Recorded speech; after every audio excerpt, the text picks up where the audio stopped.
সুপ্রিয় দর্শক আসসালামু আলাইকুম। আজকে আমি নুডলস আর আলু দিয়ে খুবই মজাদার একটি স্ন্যাক্স তৈরি করে দেখাবো। ঘরোয়া উপকরণে খুবই মজাদার আর খুব সহজ একটা রেসিপি। বিকেলে চায়ের সাথে পরিবেশন করার জন্য কিন্তু ঝটপটভাবে স্ন্যাক্সটা তৈরি করে নিতে পারেন। স্ন্যাক্সটা তৈরি করার জন্য আগে থেকে দুটি আলু সিদ্ধ করে খুব ভালো করে ম্যাশ করে নিয়েছি। দিয়ে দিচ্ছি হাফ কাপ সিদ্ধ করা নুডলস, হাফ কাপ পেঁয়াজ কুচি, 1 টেবিল চামচ পরিমাণ কাঁচামরিচ কুচি, 1 টেবিল চামচ লাল মরিচের গুঁড়ো, 1 টেবিল চামচ জিরার গুঁড়ো, 1 টেবিল চামচ চাট মশলা, 1 টেবিল চামচ লবণ দেব। তারপর হাত দিয়ে খুব ভালোভাবে মিশিয়ে নেব।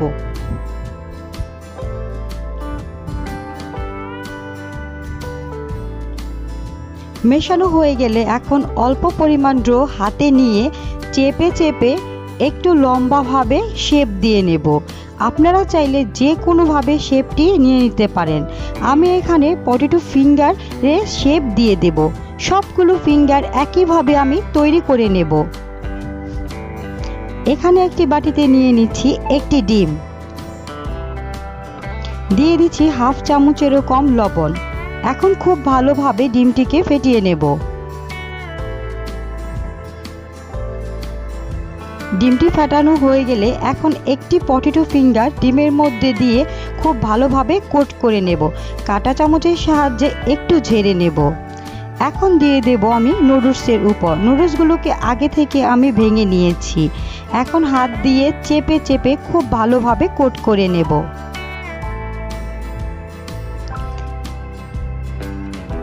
এভাবে সবগুলো পটেটো ফিঙ্গার আমি কোট করে নিয়েছি।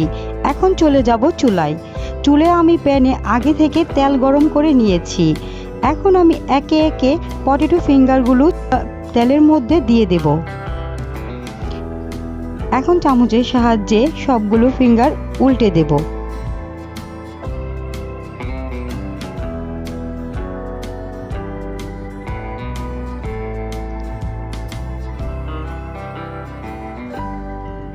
এভাবে উল্টে পাল্টে আরও 2 মিনিট ভেজে নেব। যখন বাদামি কালার চলে আসবে তখন পটেটো ফিঙ্গারগুলো উঠিয়ে নেব।